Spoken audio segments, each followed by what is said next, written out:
Okay, I wanted you to think back to the last time you heard the name Orville Tessier. That's right. It was a week ago on this very podcast, and now his name's going to come up again, but not for the very best of reasons. Although 94 years is a good life to lead. I'm Farwell. That over there is Dan Mahar.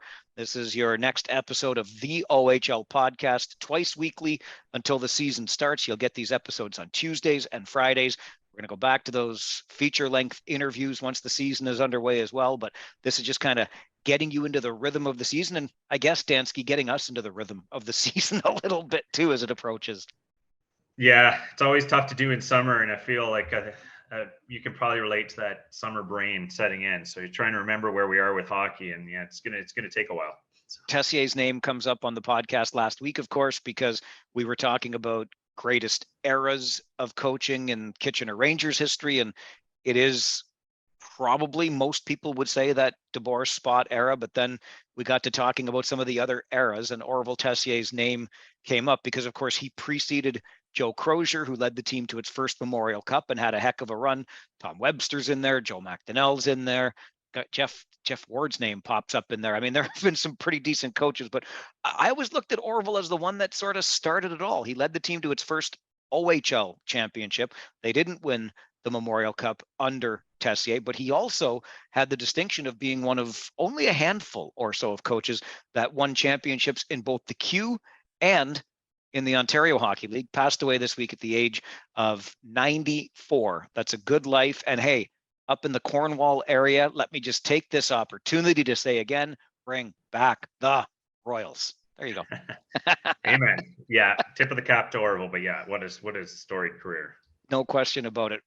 Quickly, before we get into and what we're going to focus on this week as training camps open is the rosters of teams. And I thought it was going to look maybe a little dimmer for some teams than others when it comes to the decisions they're going to have to make, particularly around overagers, but maybe not. We'll get into that in just a minute. But since we're talking coaches and the late, great Orville Tessier, condolences, of course, to the family, and the Ontario Hockey League mourns Orville's passing along with the family. Some other coaching news, and we should give a nod first off to the Hamilton Bulldogs and the naming of Laura Fortino. Nice history with women's hockey in this country, a Hamilton native. She's an assistant coach and director of player personnel. Steve Staios, a year after, we should point out, the Sarnia Sting drafted Taya Curry into the Ontario Hockey League. Steve Staios, president and GM there in Hamilton, breaks the gender barrier and brings in a female assistant coach in the form of Laura Fortino. That's nice to see in this league. Yeah, and I think probably the most important thing, Mike, is that this is happening commonly now. So it wasn't just, the token female name popped up here and there in the conversations that might get hired or one or two did. It's a landslide right now. And it seems like it's possible organizations are getting it. There's a 50% of the talent pool was untapped for years, and they're starting to figure out that there's some pretty good brains that we have ignored. And you're seeing these announcements frequently, and that's a really good thing for hockey. Would it be fair to say that the Toronto Maple Leafs, to a degree, are sort of leading the way on this? I'm not trying to poke you as the Habs fan here, but with Haley Wickenheiser's appointment in Toronto, obviously hockey markets don't get much bigger or more passionate than that. And maybe we're seeing a wee bit of a trickle down there. Yeah, I think Toronto is definitely a leader. You see Kyle Dubas obviously made that a priority and brought in some really solid women into the organization. And of course, never to be outdone, the Habs figured, well, if you got Haley, we're going to go get Marie-Philippe Poulin, because might as well have the two greatest female hockey players and the two greatest franchises, right? So there's got to be a little bit of competition going on there.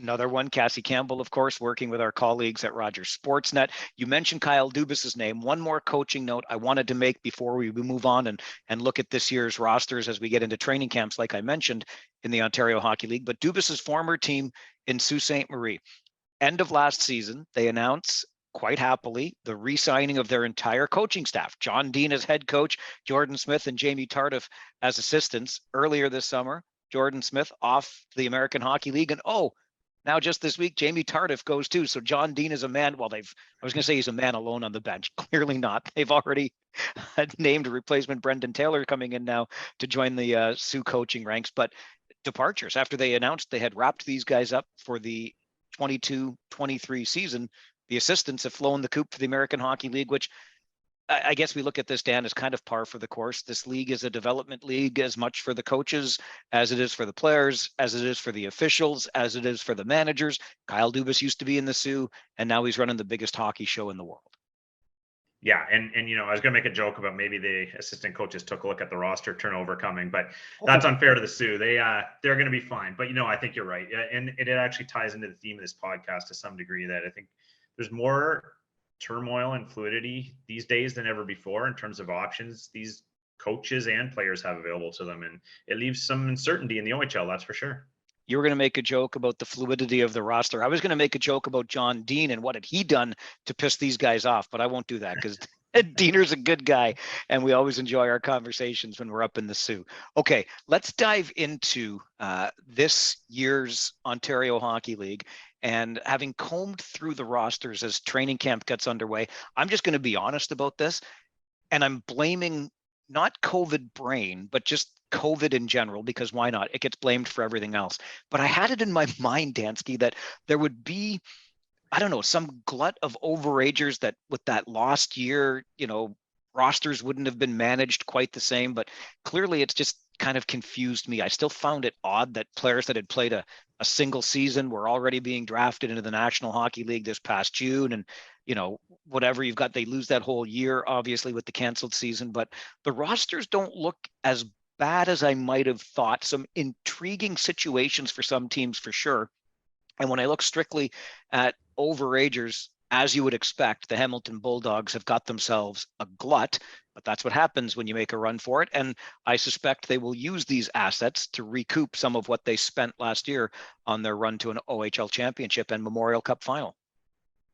Yeah, you're right. When you look through the rosters, I think one thing that it highlights a little bit is just the interesting planning a lot of OHL teams did around what happened with the pandemic. And I think naturally, we probably both assumed, you're going to have a lot of players coming up to graduation now that leagues resumed. But really what a lot of these teams seem to do, and it was for a few reasons, but where they seem to go younger. And part of that was players that were eligible to play in the AHL who weren't before. We had a few of those players. But just all around, I think a lot of teams were afraid to go all in, not knowing how things were going to work coming out of the pandemic, not knowing what players were going to be lost to men's leagues. So there wasn't a lot of trading up to really load up rosters with 19-year-olds. So I think that planning to go a little bit younger across the league is translating into, not as many overagers as you might have thought.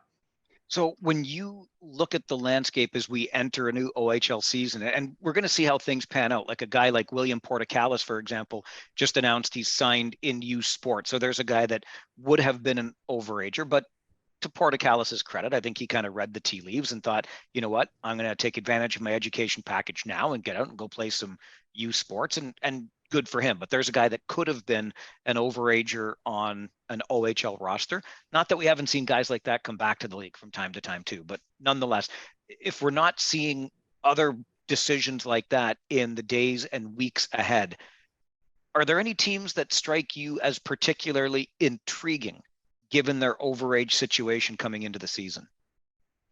Yeah, it's an interesting question because there's definitely a couple intriguing situations, and Portakalis is a great example. There's a couple, I think Lesage and Owen Sound. There's a couple kids that chose to go to the university we're at. We just heard that Owen Bennett has opted not to return to the Guelph Storm. And I think some of those things are cases of players looking at the tea leaves and seeing, there's some competition here. I'm not necessarily going to be a prime time overage player in this league. So never a bad idea to make the decision to go for schooling and education.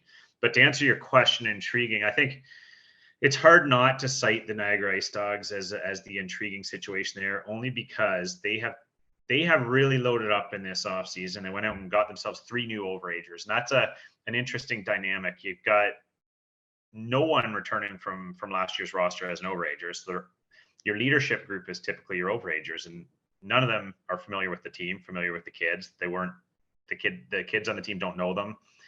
So it'll be a little bit of a feeling out process there, but that's a team that's clearly committed to turning a leaf from the Burke era, I guess, if you will. And so to me, when I look around the league, that's one franchise whose overage situation I think is really intriguing. I think the Ice Dogs as an organization are going to be intriguing, period. this season for obvious reasons. You just mentioned the change, the transition from the Burks ownership into the new ownership group. Wayne Gretzky's name is attached to the franchise now, so that's never a bad thing, but it remains to be seen how it translates on the ice. And yes, they've certainly been busy. If I'm not mistaken, one of those OAs is going to be Nathan Rebo, right? Via the Windsor Spitfires, via the Sudbury Wolves. So welcome to your third team, Mr. Rebo. But listen, if it's one thing we learned watching Nathan Rebo in this league last year, it's that you had better keep your head up when you come across that blue line. Well, Nathan Rebo, I mean, I'm a big fan of trading for overage defenders. So I think a lot of them really come into their own, and you see players like, Justin Nole, you see players like that who were not bit players, even at their 19-year-old season, who are suddenly dynamic as overagers because that maturity, that added muscle. And Rebo looks to me as a guy who was even a step ahead last year. So as an overager, look out. And I'll spare you the joke, David Jesus being the other one that I'll spare you the joke about the other two overagers following Jesus to Niagara. So, but I think they've got some interesting names. Okay, don't ever spare that joke, just for the record, and that just makes the other two the disciples, right? Because they followed Jesus to Niagara. So there we go. From now, that's the nickname. We've coined it early. The Ice Dogs trio of overagers are Jesus and the disciples. Something else that struck me as interesting.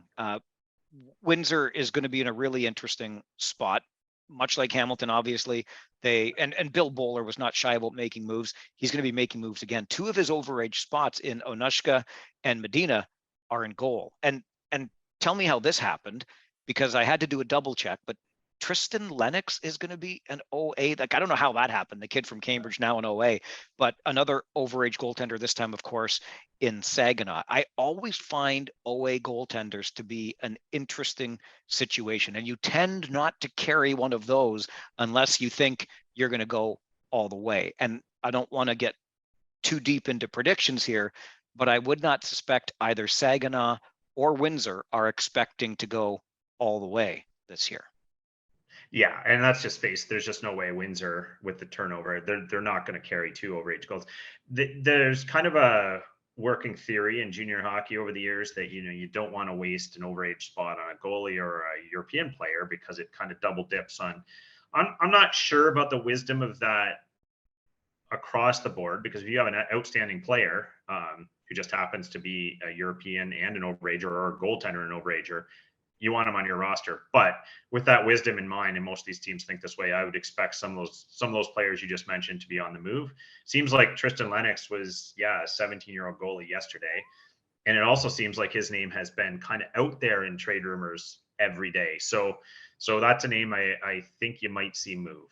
Okay, one more name I want to talk about as an overager, and then take a quick look at the teams that I think might be in the market to add one of those OAs who may end up on the market, because obviously teams can only carry three. You also mentioned European players. We'll get into an interesting situation with regard to imports as well in just a moment. But here's the other name I'm going to throw out there to you. And it was a name, again, that I had to do a double take on. I'm like, really? This guy's an OA all of a sudden? Sean McGurn. Now, I think it's intriguing for a couple of reasons. The first is, probably judging from your chuckle there, is because he's a London Knight. But we know that Dale Hunter loves his older players. He loves his veterans, and he will ride them as hard as he can and as far as those players will take him. So it's intriguing. I'm intrigued to see the step that McGurn takes, because he took a monster step last year. But, and here's the other intriguing part, we could argue that step last year came with the little bit of help from guys like Luke Evangelista and Tony Stranges. So what does McGurn sans those players look like this year? And of course, with Brett Brochu as your overage goaltender, you think that one's solidified in London. But I'm really curious as to what the season looks like for Sean McGurn this year. Yeah, he's a really interesting one. I almost cited London as the other intriguing overage situation, because they have some options available to them. I think you're right. Brochu is a fairly obvious one. But when you see a player like Bryce Montgomery seems to have fallen slightly out of favor there for one reason or another, and you have a guy like McGurn who's a real coach's favorite there. And oftentimes you see players like McGurn who take a long time to kind of establish themselves as an OHL player, but then they make real strides in their 19-year-old year and could have a huge breakout year. And you saw it with, they had two overagers last year in Morgan and Baber who kind of carried a lot of the mail for them. And those are kids that bloomed a little late too. So I just see McGurn as the next in that line of, they constantly seem to have in London, of guys that come out of the woodwork and perform as overagers. You just got me thinking of something else, a little bit random here, but when you mentioned Bryce Montgomery, and I'm not trying to predict anything's going to happen, but when you look at, it's true, you've got Jared Keane as the other OA there, who's a nice solid defenseman for the London Knights. So Keane, McGurn, Brochu, maybe your trio might leave Montgomery on the outside looking in. Remains to be seen. The point is, again, teams with excess OAs are going to have to unload them at some point, because you can only have 3 dressed each and every night. You can only carry the 4 for a little while. So I'm wondering now too what the trade market looks like. To go back to something you said earlier, and maybe there was that hesitancy last season because you didn't really know what was what and how hard are you going to go after things and what assets are you deeming expendable even in a go for it kind of season. And I'm thinking particularly about the market that we call home. And if it's been something that we've learned about Mike McKenzie in his time as general manager of the Kitchener Rangers, it's that he tends to prefer deals that get done in the off season before camp breaks. Well, camp is breaking, no moves, all is quiet on the Kitchener front. I wonder what we're going to see when it comes to movement of players this year. Who blinks first, and when does it all start? What do things look like? Or are we just going to be waiting and waiting and waiting until January the 10th? Yeah, and I'm a big fan of the off-season buying if you're a buyer. If you're a seller, I'm not so sure, because the prices all seem to be lower in the summer. And that's why a lot of these teams steal overage players for a song who come in and end up being a core player who might have gone at the deadline for 3-4 times the price. So that philosophy is really good. Now in Kitchener with Mike McKenzie, I think we heard him say that he's got a lot of players that are OHL caliber, and he wants to give them a bit of camp to see who steps up to the occasion, who's fitting in different slots before he starts making moves. So something's going to give there, I believe, and you'll see it probably early to mid camp when he starts to identify, here's the 3 or 4 names that it might be able to move. Mike McKenzie, never shy about making moves. Bill Bowler, never shy about making moves. Kyle Raftis, never shy about making moves. Roger Hunt, never shy about making moves. Dale Hunter, Dale and Mark aren't too shy either. So we've got some teams that have some options that are also not afraid to dip that toe into the proverbial trading pool too. So it might be an interesting start to the season, not only on the ice, because we're back to quote unquote normal in the OHL with East versus West and, a more regular schedule, but also we might see some activity in the early days too. I think it's inevitable. When you look at and you scan those preseason rosters, there's an awful lot of question marks, and that leaves a lot of teams with excess talent, certainly at some positions. And yeah, I think more so than probably ever, you're going to see some movement ahead of that season start in September. So the next month might get a little crazy. Okay, before we get into the intriguing aspect of imports this year, one more thing on overagers, and that was 3 teams, and I'll just throw them out there as a group, but that I identify as potential targets for overagers to land. One in particular where I see it, but I've got Ottawa, Owen Sound, and Peterborough all with room to add. And I think about that Owen Sound team. Again, I'm trying to not saw them a ton last year, so there's a bias associated with that. But you saw that crop of rookies as well as I did with Gandon, Barlow, and Petrovsky. And these guys were unconscious through virtually the entire season. Now, is there a sophomore slump? Who knows? We'll see what the season looks like. But I'm thinking if I'm Dale DeGray, another guy that's not necessarily shy about making moves, if you get off to the right start in Owen Sound, a nice veteran piece might be just what the doctor ordered up there at the Bayshore. But Owen Sound, along with Ottawa and Peterborough, are 3 teams I'm looking at right now as potential landing spots for OAs on the market. Yeah, and those teams jump out at you as teams that are going to do something to add an overager. Ottawa knows they can compete every year. They're going to add one. They're not going to run a slot short. But does that Owen Sound team remind you a tiny bit of the Guelph Storm of last year, where maybe arrived a little bit early and said, wow, we might need to do something here because this is a window for us, maybe a year sooner than we thought, because they really look strong to me. So now you just got me thinking of another name in George Burnett, who the minute the trading window opened in the summertime, it wasn't a big deal, but it was a little minor tweak to his roster. I think I should just name every OHL GM and decide they're all Trader Joe's, because it seems to be there's not a whole lot of shyness when it comes to opportunity to make one's team better. Okay, one more thing, and you brought this up, and I do think it's pretty interesting, and that is around imports and the way you're looking at things this year. And by the way, this week, the Kitchener Rangers announced that one of their imports, defenseman Tomas Hamara, is showing up, third rounder to the Ottawa Senators. So that's a nice piece for the Kitchener Rangers blue line. But and I guess on that same token, let's just finish the thought with Philip Mesar, Habs property. It seemed to be conventional wisdom that it would be a good fit to see him sent to Kitchener by Montreal, especially after Montreal just saw the way the Rangers were able to develop a guy like Arbor Jacki, but no movement on Mesar just yet. And this might be, in your mind, Dan, indicative of a little bit of a slow burn when it comes to filling those import spots. You've got the players, but are they coming? Yeah, and one of the things the OHL will always be challenged with is the dates don't really line up that well with the NHL for these kind of things. NHL camps are really just getting going at the time the OHL season starts. So you're not giving them a lot of time to make those decisions. I think with Hamara, you saw a case where clearly the OHL was going to be his destination this year. He's only an 18-year-old player, third-round pick. Ottawa's got a glut of young talent. They were pretty comfortable assigning him here early, bring him to main camp later, send him back to Kitchener.